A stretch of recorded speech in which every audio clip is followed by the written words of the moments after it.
I'm Natalie Kenway, Global Head of ESG Insight at ESG Clarity. Welcome back to the Green Dream video series.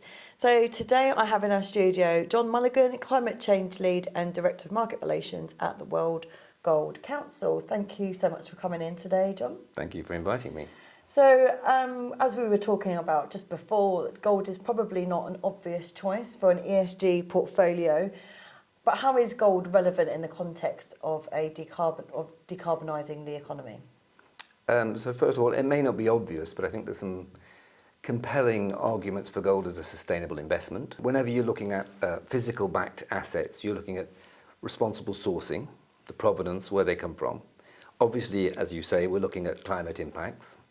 Where does the asset fit in terms of decarbonisation and decarbonisation actions?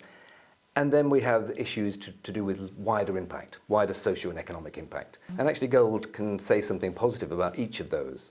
So in terms of decarbonisation, you've got a very basic concept really.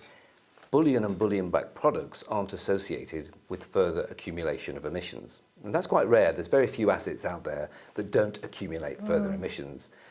Furthermore, in terms of decarbonisation of the supply chain, actually gold has some very positive impacts because if you decarbonise gold mining, potentially you decarbonise the whole value chain. And that's quite unusual for any asset and certainly for any mined product. Okay, fantastic. And greenwashing is a big concern regardless of what asset class you're investing in.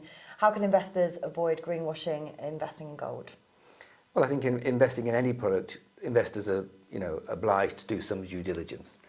Fortunately for gold now, there is a set of interlinked standards that can be queried. You can ask for evidence and proof points. So from the sourcing perspective, you have the responsible gold mining principles. From the refining perspective, you have the London Bullion Market responsible gold guidance.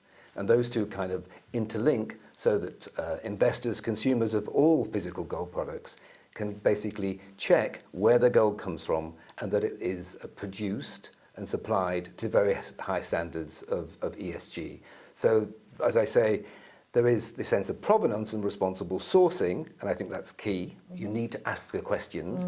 We've also published something called the Responsible Gold Investment Principles, and that's to guide both investors and consumers to say, okay, these are the questions you should ask. So I think investors and consumers are right to ask questions and to avoid this threat or risk of greenwashing. Yeah, that's absolutely key. And how would you say the World Gold Council is playing a part in the just transition? You talked a bit about social impact before, so maybe... It's a really good question. I think the just transition on a global sphere, is, for me at least, and for as it relates to gold, is a question of how developing and frontier economies can both move to decarbonise whilst protecting their prospects for economic growth and also contribute to adaptation and resilience, to make them robust against physical impacts.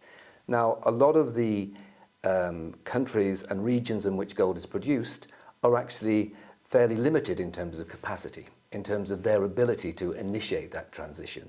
So it often means that if gold is to decarbonise, actually it will assist in decarbonising that local economy.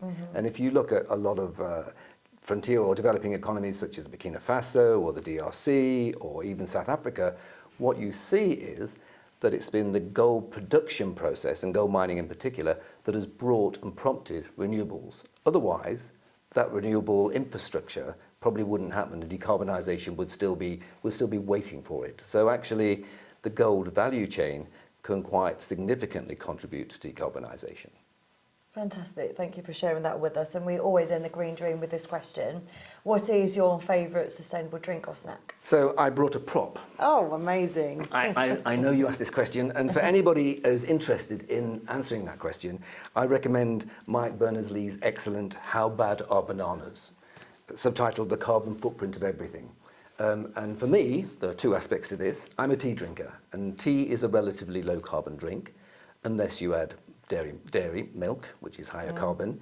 If, however, you're a latte drinker, a milk-based latte drinker, your carbon footprint of your latte, particularly if you buy it in a large disposable cup, is probably 10 times the carbon footprint of your tea. which makes me sound all virtuous and smug, I'm also a beer drinker, and unfortunately, a pint of beer is considerably higher in terms of its carbon footprint than even a latte. So, Okay. so be aware and check the carbon footprint of everything. Okay, well, thank you very much for bringing that in to show us. Thank you for your time. My pleasure.